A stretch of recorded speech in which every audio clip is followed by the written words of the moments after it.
Viewers কেমন আছেন? আজকে আলোচনা করব লোন ক্যালকুলেটর নিয়ে।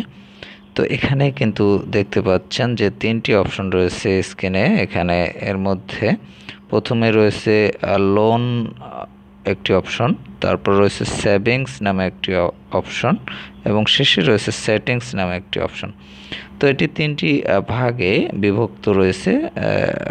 যে আপনার স্ক্রিনে যে ইন্টারফেসটি দেখতে পাচ্ছেন, তো এর মধ্যে যে লোন অপশনটি, এর মধ্যে রয়েছে লোন বেসিক, লোন অ্যাডভান্স, তারপর রয়েছে কম্পাউন্ড ইন্টারেস্ট, ফিচার ভ্যালু, তারপর সিম্পল ইন্টারেস্ট এবং রয়েছে সেটিংস। তো এখানে আপনি যে অপশনটির হিসাব করতে চান আপনি কিন্তু সেই অপশনটি এখান থেকে টাচ করবেন। যেমন লোন বেসিক, এই অপশনটি আমি টাচ করলাম। এখানে আপনি বেসিক লোনের জন্য যে সকল অপশনগুলো রয়েছে সেগুলো আপনাকে এখানে ফুলফিল করতে হবে। যেমন এখানে দেখতে পাচ্ছেন প্রথম যে অপশনটি, আমি এটি কেটে দিচ্ছি। এখানে দেখতে পাচ্ছেন যে একটি অ্যারো অপশন রয়েছে, এই অ্যারো অপশনটি আপনাকে টাচ করতে হবে। তো এখন এখানে টাচ করলে আপনি এরকম 4টি অপশন পাবেন। এর মধ্যে রয়েছে monthly repayment, EMI, loan amount, annual interest rate এবং লোন টার্ম। এখান থেকে আপনাকে যে কোনো একটি অপশন সিলেক্ট করে নিতে হবে। আপনি যে অপশনের হিসাবটি করতে চান লোনের, সেই অপশনটি আপনাকে এখানে সিলেক্ট করে নিতে হবে। এবং এখানে দেখতে পাচ্ছেন লোন অ্যামাউন্ট দিতে হবে, তারপর অ্যানুয়াল ইন্টারেস্ট রেট দিতে হবে, লোন টার্ম দিতে হবে। এটি দেওয়ার পর আপনার হচ্ছে, আমি এটি দিলাম মান্থলি।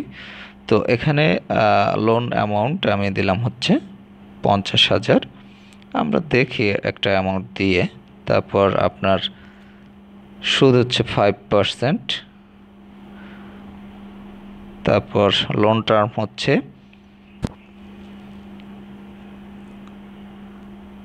Per month 12 months. তো যাই হোক, এখন হচ্ছে আমি এখানে ক্যালকুলেট এই অপশনটিতে টাচ করব। এই অপশনটিতে টাচ করলে একটু অপেক্ষা করবেন।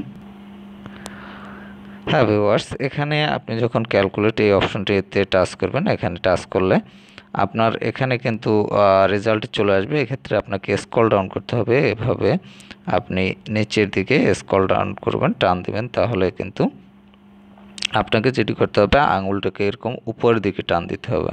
তো উপরের দিকে টান দিলে আপনি এখানে দেখতে পাচ্ছেন যে রেজাল্টস কিন্তু এখানে রয়েছে, টোটাল রেজাল্টস কিন্তু এখানে আমরা দেখতে পাচ্ছি। তো এখানে রেজাল্টসে দেখতে পাচ্ছেন যে মান্থলি আপনার রিপেমেন্ট যে যেটি টাকা, সেটি কিন্তু অ্যামাউন্ট আপনি এখানে দেখতে পাচ্ছেন, টাকার অ্যামাউন্টটি। তারপর হচ্ছে আপনি এখানে দেখতে পাচ্ছেন যে টোটাল যে আপনার লোনের যে টাকাটা ছিল সেটি, এবং ইন্টারেস্ট যেটি, সেটি কিন্তু আপনি এখানে দেখতে পাচ্ছেন। এবং টোটাল হচ্ছে আপনি এখানে ইন্টারেস্ট সহ যে অ্যামাউন্ট সেটি কিন্তু এখানে দেখতে পাচ্ছেন। তো যাই হোক, এভাবে কিন্তু টোটাল রেজাল্টটি আপনি এখান থেকে পেয়ে যাবেন। এবং এখানে আরেকটি অপশন রয়েছে, দেখতে পাচ্ছেন সেভ লোন। এখানে আপনি এটি যদি সেভ করে রাখতে চান, সেক্ষেত্রে আপনি এই অপশনটিতে টাচ করে সেভ করে নিতে পারবেন।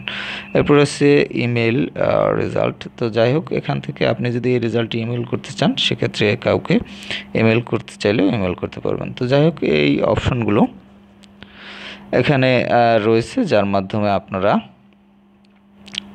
সেভ এবং ইমেলস এগুলো কাজে লাগাতে পারবেন। তো এরপর যে অপশনগুলো রয়েছে রিপোর্টস, তো এখানে ইয়ারলি রিপোর্টস দেখতে পাচ্ছেন, ইয়ারলি রিপোর্টস রয়েছে, তারপর হচ্ছে গ্রাফ, তারপর হচ্ছে সেভ। এখানে আপনার সেভ লোনগুলো এখানে শো করবে। তো যাই হোক, এভাবে কিন্তু আপনারা এখান থেকে হিসাব করে নিতে পারবেন আপনার লোনের যে হিসাবগুলো। আপনি এখানে যদি অ্যাডভান্স যে লোন সেটির হিসাব করলে সেগুলো এখান থেকে আপনি কিন্তু হিসাব করতে পারবেন। তো যাই হোক, আমি সব অপশনগুলো এখানে দেখাচ্ছি না। তারপর সেভিংসের যদি হিসাব করতে চান সেগুলো আপনি এখানে পারবেন। সিম্পল ইন্টারেস্ট যে হিসাব, সেগুলো এখান থেকে পারবেন। তো এখানে দেখতে পাচ্ছেন এখানে যে ক্রাইটেরিয়াগুলো রয়েছে এগুলো ফুলফিল করে আপনি শুধুমাত্র ক্যালকুলেট এই অপশনে টাচ করলে আপনার এখান থেকে আপনি হিসাব পেয়ে যাবেন। তো এরপর হচ্ছে আমি আজকে আলোচনা করব সেটিংস নিয়ে। এই সেটিংস এই অপশনটিতে আপনি যখন টাচ করবেন তখন এরকম একটি ইন্টারফেস পাবেন এবং এখানে দেখতে পাচ্ছেন যে থিম নামক একটি অপশন রয়েছে। এখান থেকে আপনি চাইলে ডার্ক থিম ইউজ করতে পারবেন। রেট অ্যান্ড রিভিউ, এখান থেকে রিভিউ দিতে পারবেন। টেল ইউর ফ্রেন্ড, এখান থেকে আপনি যদি অ্যাপটি শেয়ার করতে চান শেয়ার করতে পারবেন। আওয়ার অ্যাপস, এই অপশন থেকে তাদের অন্য যে সকল অ্যাপস রয়েছে সেগুলো আপনি ইউজ করতে সেগুলো দেখতে পারবেন বা ইনস্টল করতে পারবেন। তারপরে অ্যাবাউট আস, এই অপশন থেকে আপনি এই অ্যাপ সম্বন্ধে যেগুলো লেখা রয়েছে বা তথ্য রয়েছে সেগুলো জানতে পারবেন। তো ভিউয়ার্স, যাই হোক, এইভাবে কিন্তু আপনারা লোন ক্যালকুলেটরের মাধ্যমে যে লোন সম্পর্কিত যে সকল হিসাব নিকাশ রয়েছে সেগুলো কিন্তু অতি সহজেই করতে পারবেন। তো যারা দেখা যায় বিভিন্ন ব্যাংকিং সেক্টরে কাজ করেন তাদের কিন্তু এই ক্যালকুলেটরের খুবই প্রয়োজন পড়ে। ব্যাংকিং বা এনজিও রিলেটেড যে সকল কাজ রয়েছে তাদের কিন্তু অবশ্যই এই ক্যালকুলেটরের দরকার হয়। এছাড়াও যারা শেখার জন্য অনেকে কিন্তু আপনারা শিখে রাখতে পারেন, যে যারা স্টুডেন্ট আছেন দেখা যায় আপনাদের ফিউচারে কিন্তু এগুলো কাজে লাগতে পারে। তো এক্ষেত্রে আপনারা কিন্তু এই অ্যাপটি ইনস্টল করে রাখতে পারেন এবং অ্যাপটি ইনস্টল করার জন্য আপনারা প্লে স্টোরে গিয়ে লোন ক্যালকুলেটর এটি লিখে সার্চ করবেন, তাহলে পেয়ে যাবেন। এছাড়াও অ্যাপটির লিঙ্ক ডেসক্রিপশনে দেওয়া থাকবে, সেখান থেকে লিঙ্কে ক্লিক করে আপনি ইনস্টল করে নিতে পারবেন। তো ভিউয়ার্স, ভালো থাকবেন, কথা বলবার পরবর্তীতে অন্য কোনো অ্যাপ নিয়ে।